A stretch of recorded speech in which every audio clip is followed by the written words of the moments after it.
الله وبركاته. وعليكم السلام. من داخل مقر جريدة الوطن والناس مع الإعلامية دكتورة أمل سندس، صاحبة أو تدشين ملتقى الثقافة والإبداع، ولأول مرة أمس في مدينة الإسكندرية عروس البحر المتوسط. أهلا وسهلا بحضرتك يا دكتورة. أهلا وسهلا بحضرتك. فكرة تدشين هذه الندوة أمس والملتقى ذات نفسه جات لك منين؟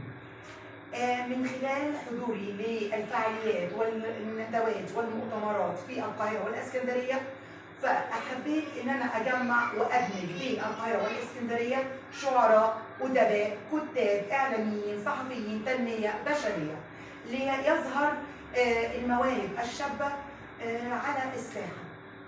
طب هل ليه صدى هذه الندوه من امس يعني؟ تمام يا فندم، الحمد لله. ان شاء الله هنعمل فاعليه ان شاء الله في الشهر اللي جاي في مكان جميل جدا، وهيبقى معانا طبعا بالمشاركه مع شعراء ومطربين بين القاهره واسكندريه، ومعانا تنميه بشريه ان شاء الله، انتظرونا.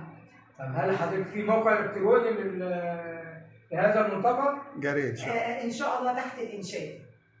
موقع الكتروني وليس فيسبوك؟ لا، ده لسه شويه. يعني الموقع لسه شويه؟ لسه الموقع، المنصه لسه حضرتك موجود؟ بس لا، لسه حتى تحت الانشاء.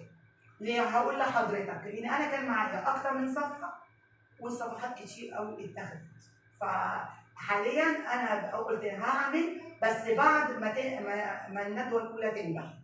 فان شاء الله انا في صدد عمل صفحه وموقع يخص الملتقى الثقافه والابداع لعام 2025.